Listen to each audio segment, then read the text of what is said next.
All right, we're gonna set up the Saltist 6500. This is the older version. So you can see here from Daiwa, it's an awesome reel. We're gonna set it up with 50-pound test braided line, so it's gonna have about 500 yards. You can see the max drag is 33 pounds. It's fairly light, 29.6. It has a gear ratio of 5.3 to 1, meaning every time you turn the handle, it's gonna rotate the spool 5.3 times. It's got 8 ball bearings. Magsealed, it's preventative from saltwater intrusion, and it's been a pretty bulletproof reel. They have replaced this one with the monocoque MQ reel. This one we got it as a deal, so we took advantage of it. We've heard some bulletproof reviews, and people have been really happy with it. So I think we bought it for about $180.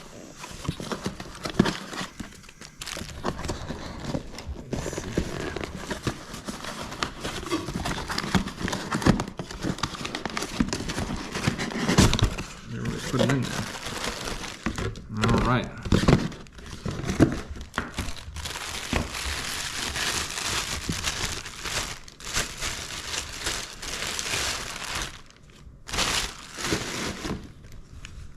The grand reveal.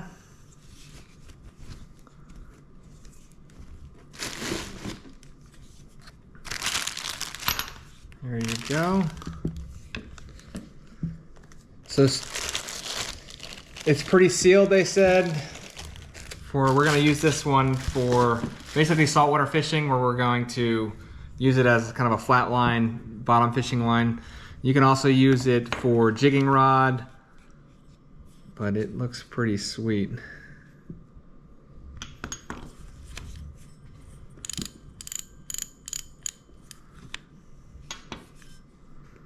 Let's see here, put the handle on it. There you go, get it nice and lined up. Now we're right-handed, so we're gonna have the handle on our left, just like that. It's pretty smooth. And the way we're gonna set this up is 50-pound test braid, and then I'm gonna use I'm a big fan of fluorocarbon, so I'm gonna use 50-pound fluorocarbon as well. I could use 60, but we're gonna go without a swivel. Straight to the hook. We're going to use anywhere from ½ ounce egg sinker to basically call it a couple ounce egg sinker. This way. And just for comparison, I'm going to show you, this is the BG 6500. We did a review of this reel previously, so you can see it's pretty much similar form factor. This is the BG 6500 is a cheaper option, and we've caught a lot of fish and done really well, so we've been really happy. This one out the door is I think $140 or so. So this one pre-sale is $250. Like I said, they have updated it, but I figured we couldn't go wrong with this. It's been a bulletproof setup. So here we go. We're gonna set it up with the diamond braid. This is an 8-strand diamond, 50-pound test, and then we are going to set it up. We use all kinds of fluorocarbon, so whatever I get a deal on, but this is a 50-pound Seaguar fluorocarbon. And then I'm gonna pair that with, I love these VNC tournament circle hooks, 3 times strength. There's a 2/0, they come in 25 packs. And you can see here, never bent one. I've always had an issue with bending hooks, so I've never bent one. And then we'll also use anywhere from ½ ounce to a couple ounce egg sinker, essentially right there. So I'm going to show you the whole step, and we're going to pair this rod with the Ugly Stick Tiger Elite. And you can see here, these are fairly cheap rods, have held up really well, and pretty much been bulletproof for us. And you can see this is a 7-foot rod, heavy, 14 to 40-pound test line, 1 to 5 ounce lure. So the model is 01F21CM, and you can see over here it's got a light tip, which is why I like it. All right, so first step we're gonna do, we're gonna put it on the rod.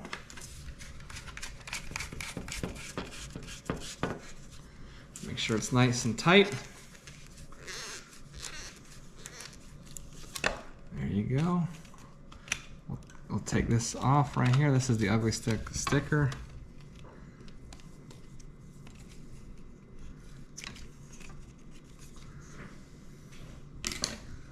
And we are going to spool it. Now you can always pay a tackle shop to spool it for you. I will warn you, this much braid would probably be $60 to $80.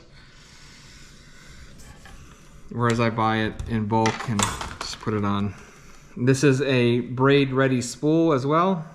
So all I'm gonna do here is a uni knot. So I'm gonna make a loop just like that. And I'm gonna come back and make a second loop. So that's all it is. So I made the loop.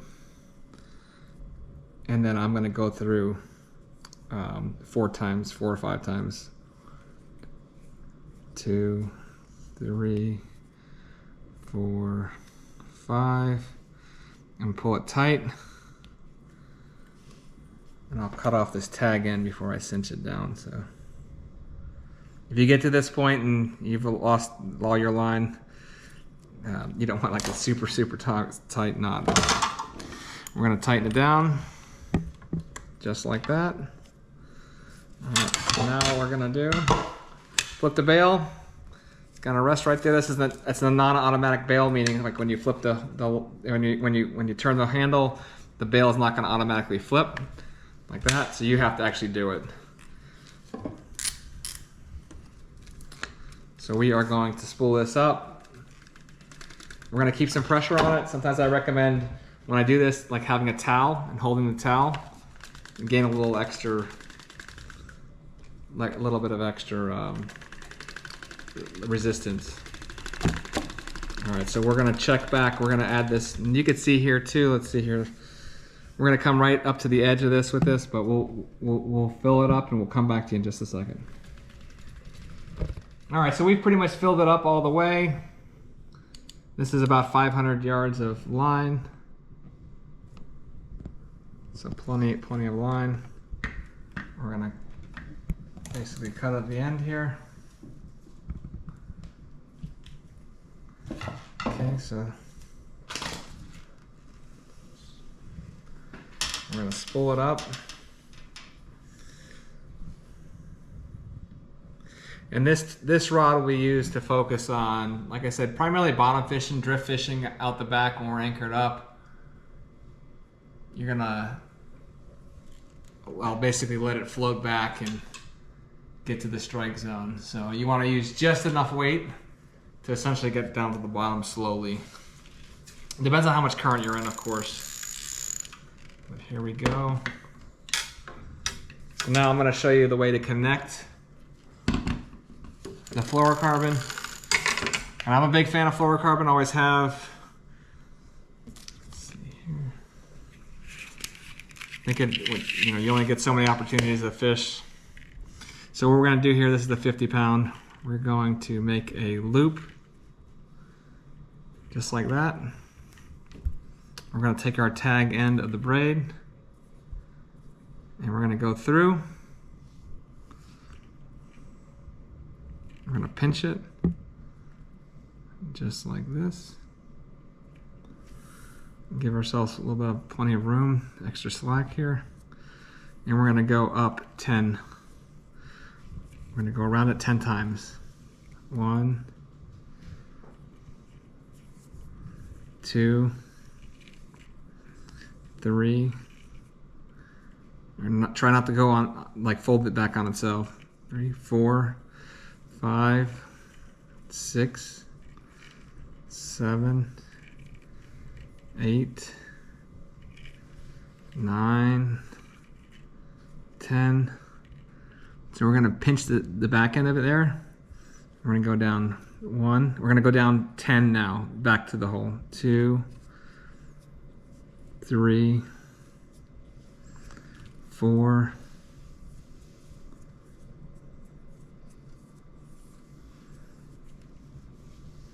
5, 6, 7, 8, 9, 10. Now this is important. You want to go you're gonna go out the way you came in.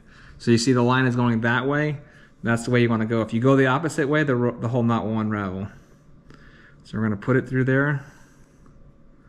Pull the tag end. Now we're gonna wet it. So I wetted it, and we're gonna help it down and kind of cinch it down. And so I'll give myself a little bit of extra slack there. And we're gonna pull it and tighten it on both ends there. You can see it's tightening down right there. It just cinched down on itself. I always like to test it. So here we are, we're gonna cut the tag end off, both ends. Trying to get as close to it without really impacting it. Now I'll use diamond line presentation. I'll use Daiwa has good fluorocarbon, Digigear of course. So whatever I get a deal on, I'm pretty much using. So here's the other tag end. We're gonna cut it really close. Try to go as close as you can go without cutting the knot. And then I always recommend you give it one final test, because you'd rather have it fail here than on a fish. So we look good here. So now I am going to put, call it 15 feet of fluorocarbon on this rod, because what happens is you'll lose fish, you'll cut fish off, you'll catch one and have to retie the hook, the leader will get frayed. So I'm always retying, and when you're on the water you don't really want to worry about that, so I always give myself plenty of line. So this rod's 7 feet, so basically 2 of these rods. Go a little bit more for good luck here. So that's like 15-20 feet or so. Now you can use a swivel. I tend to not use the swivel on this setup. Yeah, we're dealing with line shy fish and whatnot, so we're just gonna cut it here. And it's pretty simple. So all we're gonna do is we are going to go straight to the swivel, to the sinker. It's like a 1/2 ounce egg sinker. This is that VMC circle hook I told you about before.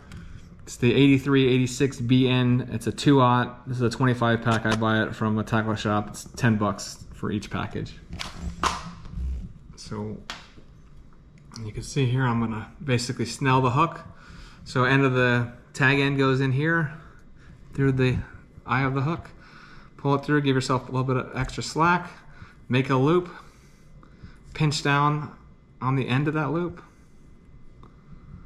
and then we're going to basically work it down. 1, 2, 3, 4, 5, 6. This is going down the shaft.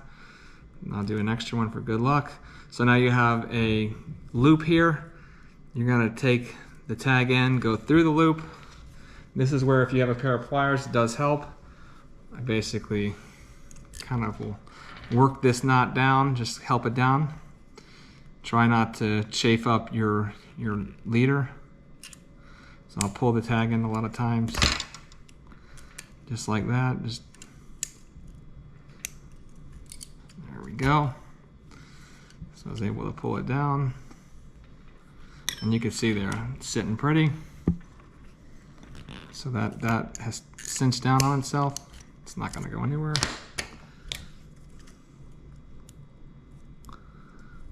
And then we're gonna cut kind of close to the end, right there.